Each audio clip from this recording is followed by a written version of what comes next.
السلام علیکم ورحمۃ اللہ وبرکاتہ۔ وعلیکم السلام ورحمۃ اللہ وبرکاتہ۔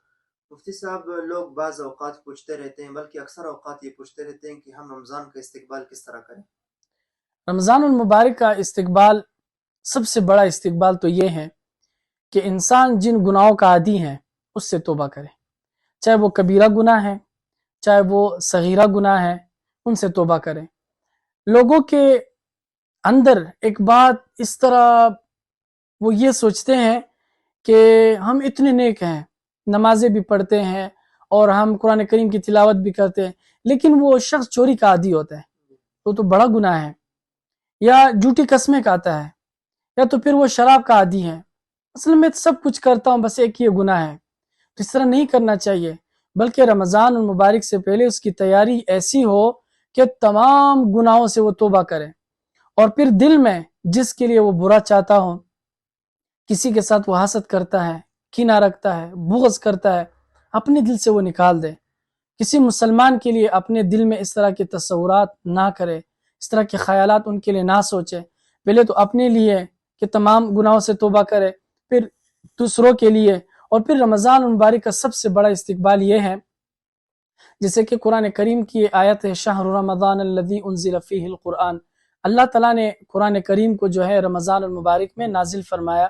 تو اب ہمیں چاہیے، اگر ہمیں قرآن پاک یاد نہیں ہے، ہم سیکھنے کی کوشش کریں،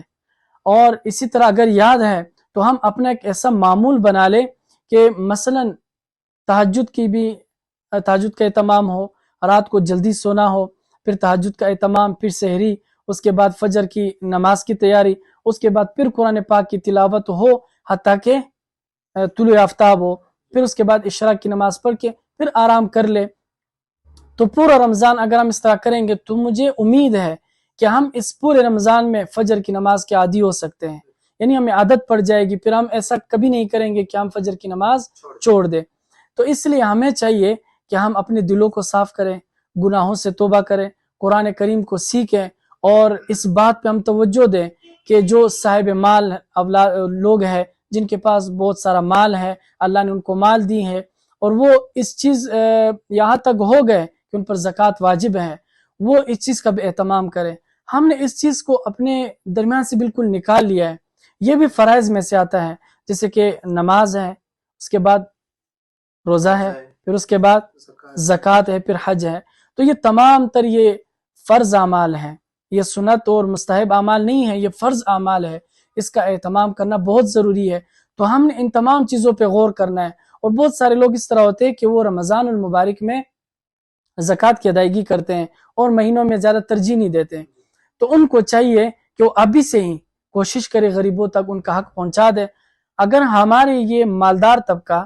یہ غریبوں کو وہ اپنے زکوٰۃ جو اللہ نے ان پہ فرض کی ہے یہ پہنچانے کی کوشش کرے اور پہنچا دے، تو مجھے امید ہے کوئی غریب ہی نہیں رہے،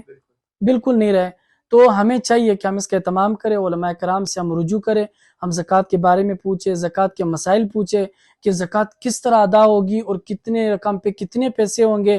تو رمضان سے پہلے اس کا اہتمام ہو، اور بھی جتنے اس کے ساتھ جو بھی معاملات ہیں اس کو ٹھیک کرے، تاکہ جس گناہ میں وہ مبتلا ہے، یا کاروبار میں ہو، یا ویسے ہو، یا دوستوں کے ساتھ ہو، یا لغو باتیں کرتا ہو، تو اب رمضان میں یہ بالکل نہیں ہونی چاہیے۔ بس ایسا ہو کہ یہ شخص خاموشی اختیار کرے۔ بڑی مہربانی۔